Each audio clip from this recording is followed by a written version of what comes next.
my grandfather had a small vineyard in Central California where I grew up, and I was out there on their farm all the time, and lived out there. A good portion of my summers were just living there from when I was a toddler, and my grandpa would throw me on his lap, on the old tractor when he would disc the fields, when farmers still did that. And now everyone's into no-till and all that, but back then you had to get your vineyard ready for the water, And so he would throw me on there on his lap, and it was just an old tractor, and we'd go up and down the rows, and I have pictures of that time, and I look back on them with just real fondness, that my grandpa just did that with me. He didn't look at me as a nuisance, he just sat me on his lap and off we went. And so I just have such good memories of growing up on that little ranch, and I wanted something like that for my kids. And so my family background starts in Mosul, Iraq, where my great grandmother lived with her husband, and I'm Assyrian, and they had vineyards there that they took care of and planted, and I really don't know if they ever made wine with theirs, but I knew they produced raisins. That was part of their culture back then. And when the Turks invaded, and so what he was talking about, the genocide, it was the Armenian, Assyrian, Greek genocide. And so they, when they fled, they came through Ellis Island as well, and they landed in Chicago, and then eventually migrated to Central California, where there's a huge Assyrian population in Turlock, California, where I grew up. And so when they migrated to California,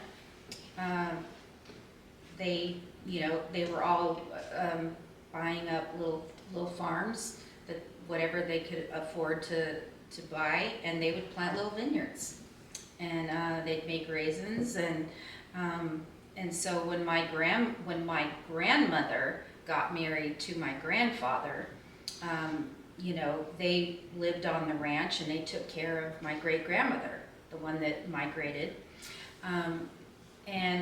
so my grandfather ended up taking over as she aged, taking over the vineyard work. And after the crew would come through and pick grapes, there was always a lot left over on the vines. And so he just had the idea, I'm going to make some wine.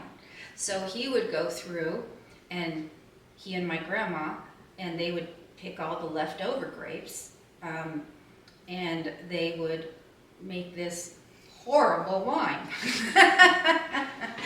But, that was in the very beginning.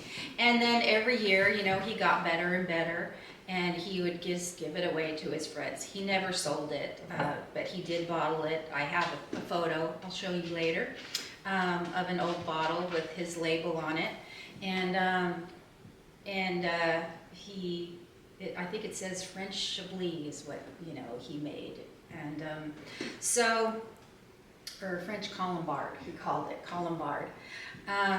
So that's how the wine making part of it started, and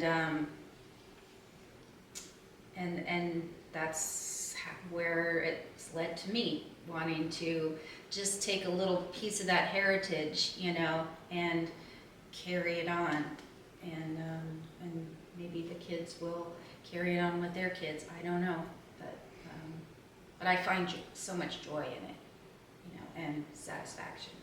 Just connecting way back to that. Well, I think, both of our family stories are pretty much family stories that are common to, many Americans. I mean, I'm a first generation immigrant of Italian family that my grandfather came to the United States before World War II with the idea of bringing his family over shortly thereafter. Obviously the war started and intervened, so there were years of him being here and them being there and all the struggles they had to go through. And then eventually after the war, the rest of my family migrated to the United States. As most families, they went through Ellis Island, and that was back when Hoboken was 99.9% Italian people.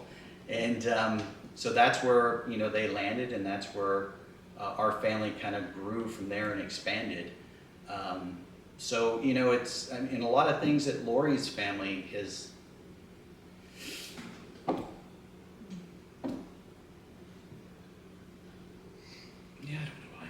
But yeah, a lot of things that, well, yeah. Yeah, a lot of things that, both of our families went through. Like I said, it's just the American experience. And just to have been a part of that and to be a part of it at this point gives you a lot of appreciation what they went through during war. Lori's family was part of the genocide. And so, you don't go through those things personally, but you learn from them from your family. And to me, you just have to take away from that the importance of family and, staying together and working together. Because what is there that's more important than that? Mark and I, we love to be with our kids. We always preferred to vacation with our kids from the time they were very young, all the way growing up. We were watching many of our friends go off to Europe, leaving their kids at home, and we wanted to stay closer to home and just vacation with our kids. And it's just, as they've grown older, and we knew that we were going to be empty nesters, we thought we had bought this beautiful property here, and it had this old vineyard on it that we were starting to just rehabilitate. And our kids were just interested in doing it with us. Our oldest son was in the Marines at the time and getting ready to be finished, and he was very interested in what we were doing here and wanting to, when he came back home, be involved in the vineyard. And we just have a lot of fun together. We just enjoy being around each other, and we just appreciate their abilities and what they each bring. Zach is very self-taught in videography, and he loves to do all the videos and the pictures, and as well as, actually we all do everything. That's what he likes to focus on, but he's also out here working in the vineyard, and pruning with Daniel many times, and Savannah is out here during harvest, picking grapes, even though, she is the manager of the tasting room. Daniel has always loved being outside, and so he loves the farming aspect, but he's also working in the tasting room, when we need extra help. He's always right there. And then he's also been doing winemaking with my husband, and so the two of them just have come up with a really good chemistry with that. And then I'm usually in the back cleaning or something like that, or planting flowers, and I like the design aspect, and I love working with the lady who does our labels. I'm really hands-on with that, and I like the labels, I like the tasting room design, and so that's kind of how it evolved with all of us doing our own thing, but also together. There's enough to do when it comes to growing and maintaining a vineyard, and making and bottling wine, and then selling it in a tasting room, there's enough things to do that everybody can kind of find their own niche, and each of them have. And we just fully trust their opinion and their expertise too. And then they take it upon themselves to just further their education, you know, like Daniel doing the course at UC Davis and doing that with Mark. And so it's just congealed really well. And so when we found this old vineyard that had just been sitting here, you know, for I don't know how many years it had been, but it just was calling out to us, like, help me, help me. And I wanted to help it, you know, I wanted to help this old vineyard. And so just wanting to have my hands in the dirt has always brought me a lot of joy and satisfaction, planting something and watching it grow and then harvesting. And just that the seasons of farming, there's something almost spiritual about it, you know, and when it goes into dormancy, and then the pruning of it and the harvesting. I love the whole cycle of it. And I wanted my kids to learn to love that too, and I think they have, you know, learned to enjoy that. Even my youngest son, who swore he would never be out in the vineyard and didn't want anything to do with being out in the vineyard, it cracks me up now when I go out there and I see him out there with my oldest son, you know, pruning, and when all three of them are out there doing harvest, you know, it just brings me a lot of joy to see that, you know, we didn't push it on him. He just saw us out there, and eventually, you know, he would spend a little bit of time here and a little bit of time there. And I don't know, do you even find some joy in it? Well, Dad kind of pushed me into it. Oh, okay. Initially, and it's out there. I found the joy along the way. Okay, he found the joy along the way. He now has boots and Carhartts and everything. Say. He's doing good now. Yeah. I think it's interesting from the standpoint of when you think of our country and how it was developed, it was built on forging and frontiering and building and making things. And I think what's gotten lost over the last handful of decades is we've become more of a society that consumes things. And I think there's something organic about making something and connecting with the earth or whatever product you're making and bringing it to market and seeing it touch people. Because that gives you a whole different sense than just consuming things.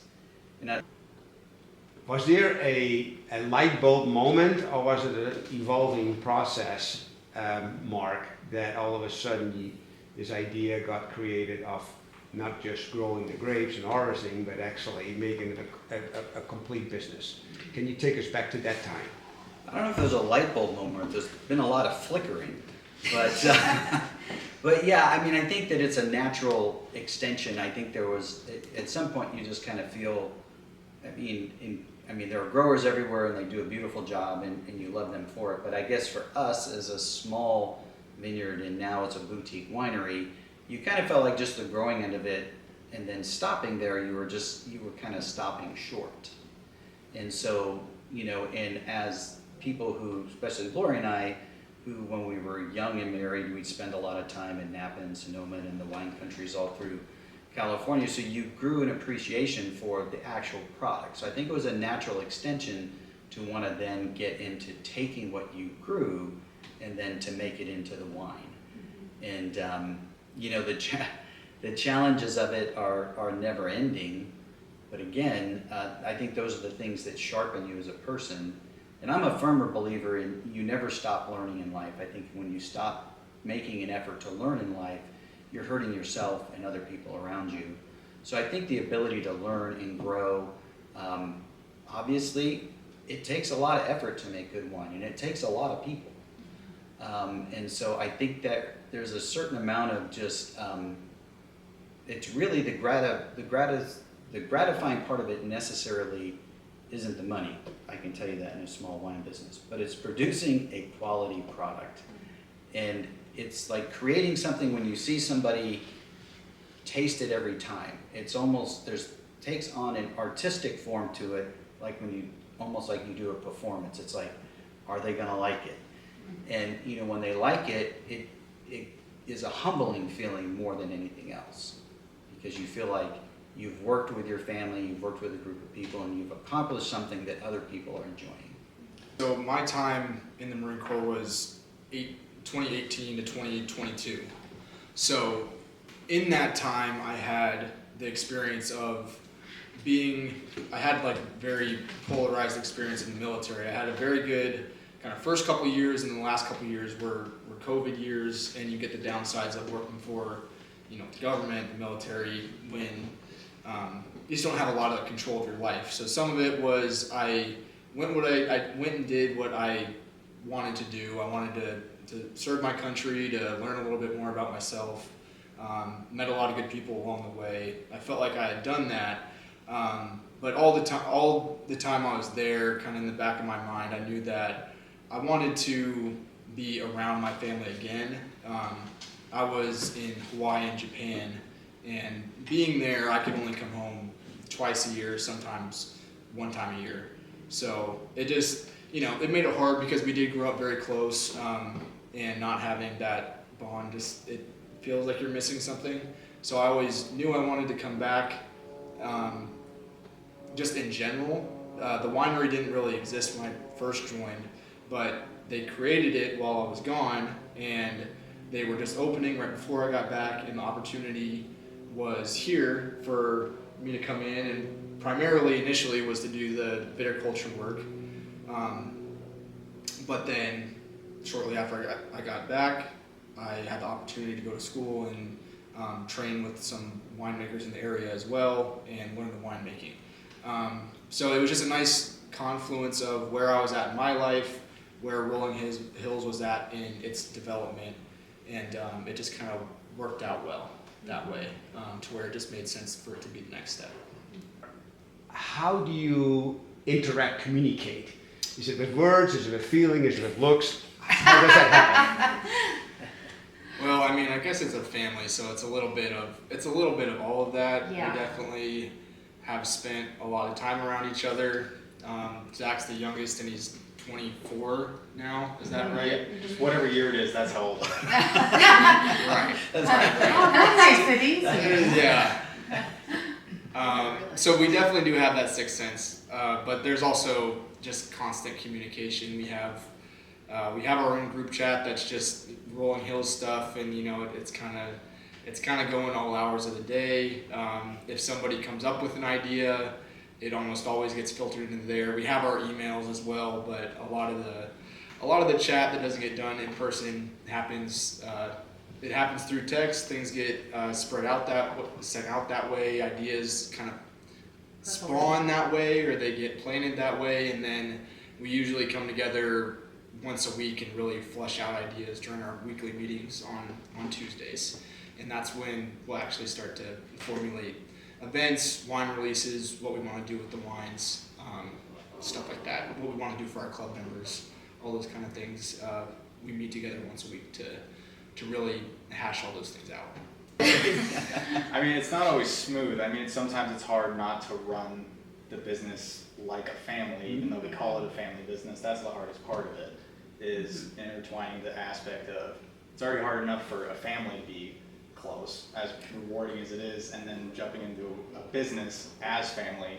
You can't take those family aspects and like privileges you get from being like your son and like your little brother. Like it's hard sometimes as a family business not to take the privileges from a family and drop those when it comes to the business. And I think that's been a big learning curve, is dropping those privileges, because you can't, even though we call it a family business, and it is, that's really only in terms of like, we're all Pascoulis that run it, even though you're Weatherholt now, you're still Pascouli. But it's Always hard. be a Pascoulis. That's the biggest learning curve to me, is observing like continually dropping those family privileges that would get in the way of a business, and operating as coworkers that do kind of need to also care because we have that obligation of family. I think that finding the advantages of being family that run a business together is kind of hard.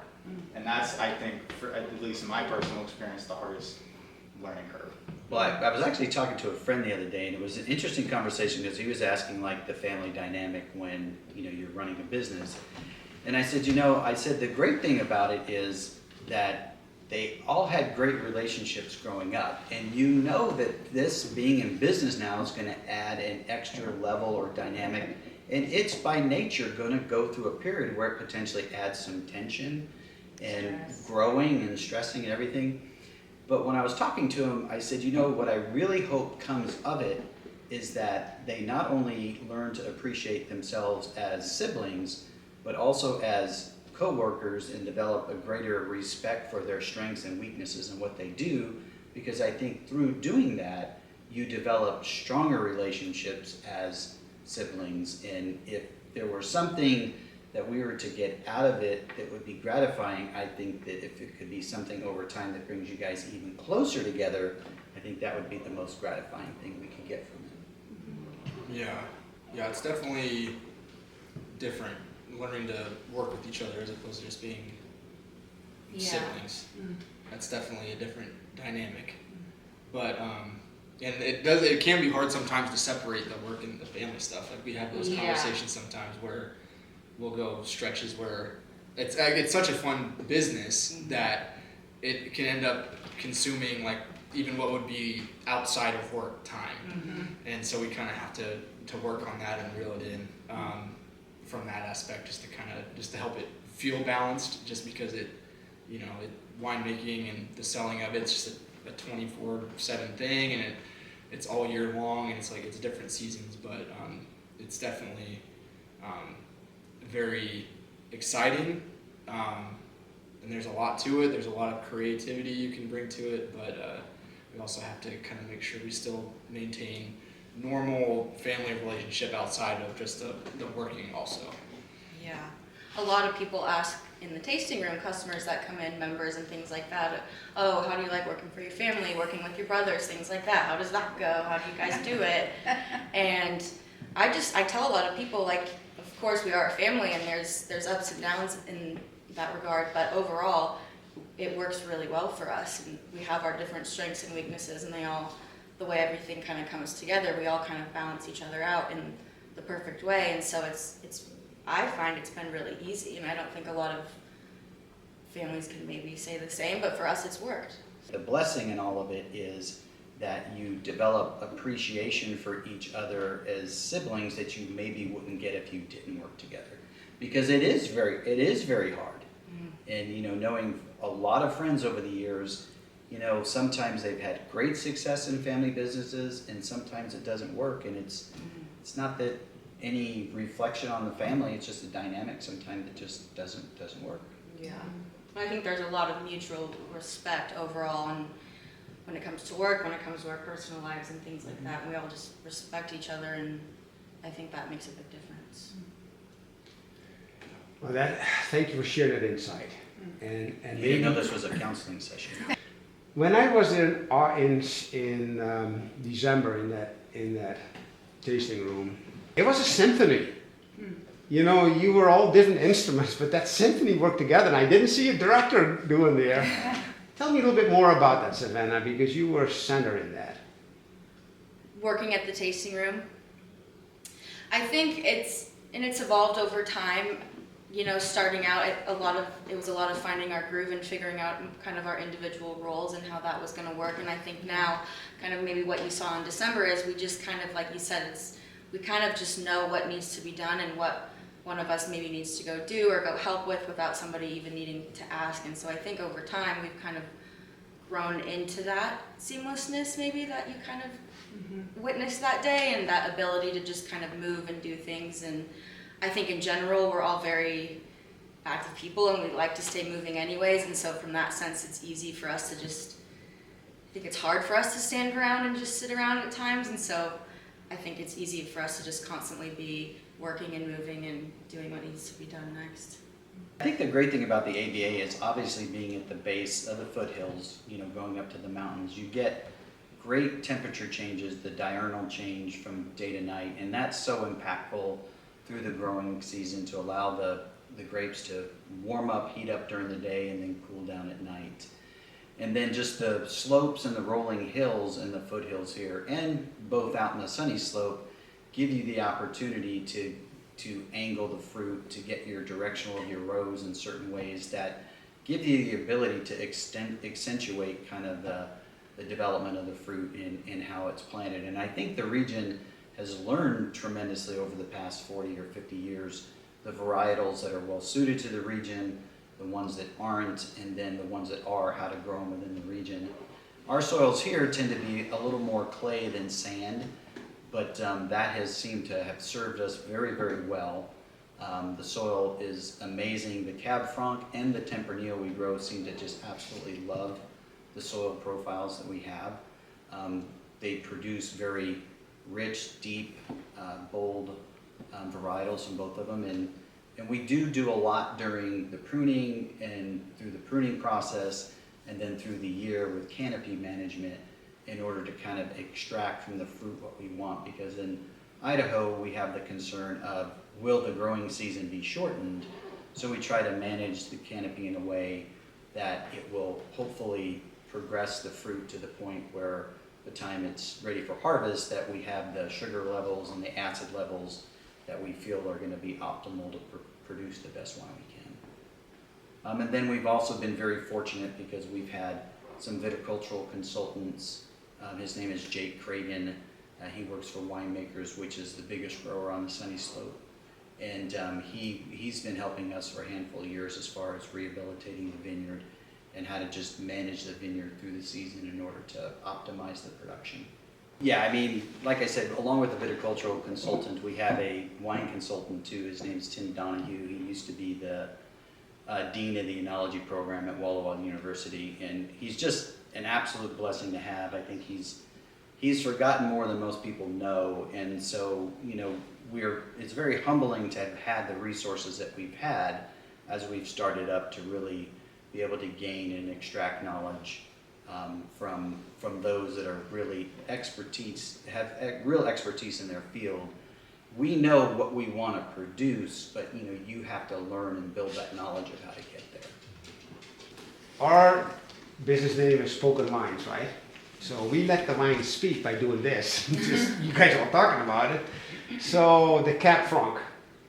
I don't know who would like, maybe it would actually be nice if a couple of you maybe could talk about it a little bit. What's special about that wine? How would you describe the wine? And how does that wine speak to you? I'm gonna start With me? Mm-hmm.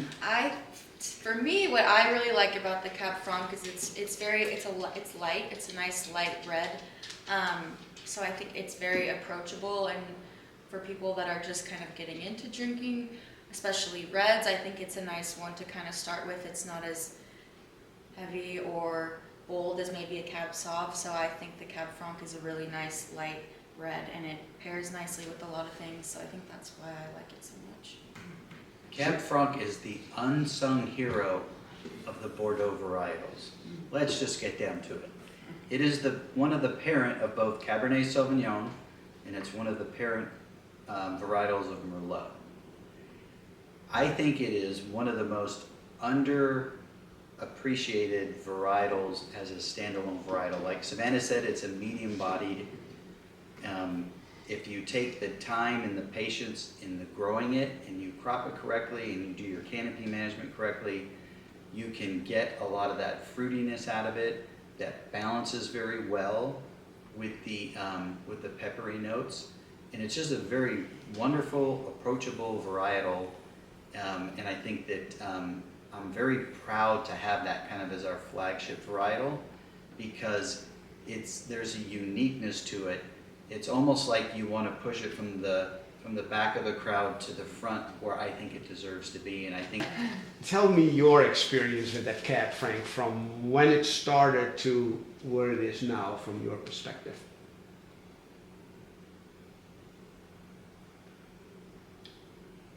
when we actually started, I didn't drink wine. I was 21. I was 21 years old. I just started drinking alcohol, as far as they know. And so wine was very new to me. Good answer. Every child's story. So for me, it was a really good introduction to the red wines. The first two I liked were the Cab Franc and the Syrah. Yeah, I think it gets better with age too. That's a personal preference. I like something that is a lot stronger. If I drink a red, it's an aged Cab Franc like our 2018, 2019. I'm proud of it because there's such a family effort that went into it. You know, all of our hands have touched it, and then most importantly, I think my grandfather would love the wine. I think it would make him so happy. And I know he's in heaven and he can see it all. And I think he would just love this wine. So that makes me happy. I enjoy the wine. My favorite wines kind of evolve with the seasons. So I'm drinking a little bit of everything all the time. But I love to come back to it. You know, it's our estate wine. We all enjoy it. Like I said, I think my grandfather would enjoy drinking it. He loved red wine, and that just brings me a lot of happiness. Mm-hmm. Yeah. So then the Spruzzi, and we have to say, Yes. you really caught us with the Spruzzi when we first came in, and you said like, oh, I didn't even know you had a sparkling wine, and we just started in the business of sparkling. Yeah. And it was really awesome too. Yeah. So tell us more about the Spruzzi. Where did that idea come from? And that was a big Grenache. and then they're using the Grenache grape of all grapes for that. Where did that come from? Where did that bold idea come from? Well, again, it's taking something that's maybe not where you want it at the time and getting it to where you want to be. And the Grenache, as it was coming together, I wasn't confident in it as a rosé, a still rosé. So that's where the brilliance of Tim Donahue comes in. We get Tim involved, and he has this smashing idea of how to take this base wine, which was a good base wine, had good acidity, good balance to it, and he was the one that came up with the changes that took it from that still wine rosé to what it is now as the sparkling. And it's an area that we're definitely venturing more into. We have another white sparkling from what we make Moscato. We actually are turning it into a white sparkling from Moscato, from the Muscat grape, and we're looking forward to that coming out in the next month. So it's really an area we're going towards. A lot of it is because that's where the consumer's going, and so we want to make sure that we're meeting the needs of where the market and the consumer are going. Plus, it adds a different dynamic to what you're doing. It stretches your learning again, because then you're getting back in and there's a whole different art form to making sparkling wine as opposed to still wine. So, it keeps that evolution of learning and building and growing. So we're looking forward to more sparkling coming out. We have 2 traditional methods that are going to come out later this year. So we've kind of gone all in as far as adding sparkling to our offering. We also have a daughter who loves champagne, and I do too. And so it was just There's a natural. challenge. It was just natural that we needed to have that as part of our lineup, And it's so fun. It's so fun, It's so we just had to have it. Yeah. You got to make the kids happy. Well, we like to drink our own wine, so you have to have one for every occasion. Yes. Where's this vision leading you, let's say 10, 20 years from now? What do you see? Generally, as just winemakers, we want to hone in on what we think our best wines are, what our favorite wines are, maybe trim a couple out that we're not such a fan of, bring a couple on that we do like, We do have plans to make some changes in the next few years, and I think that will probably be something that always happens because, you know, what we want to produce, what we're excited about might change, what people want to drink, what our club might want might change, so we'll adapt with that. I think we'll always have our staples, and you know, in terms of the family's involvement going forward, I think, you know, we'll all have a hand in it to some degree. I think life will happen, roles might change, responsibilities might change, but I think we'll all have a part to play. And yeah, hopefully someday our, you know, next generation has a part to play as well. I think that's the goal. Yeah, I mean, I would say, honestly, we're a family of faith. And so, you know, when you ask that question, what came to me is you walk by faith and not by sight. So when I'm thinking in terms of that, it's we're open to the direction that, you know, that God wants to take the winery. That's, I think, very important to us. I think it's a blessing to be in the Idaho area because it is a small region. I think it will remain a small region. And I think there are some real built-in advantage to that. There's real diversity in varietals. You can get single vintage wines that are hard to find in other regions, whether that's, well, Malbec's not that hard to get, but Petit Verdot, Carmenere, Cinsault. You can just go down the list of varietals that aren't plentiful that you can get in this region. You know, I think that's one thing that I've, you know, carried through my whole life is just persevering through situations that are difficult because it's never, I don't think really the measure of a person is necessarily what other people perceive as their success, but it's their ability to persevere and to maintain their character and integrity in doing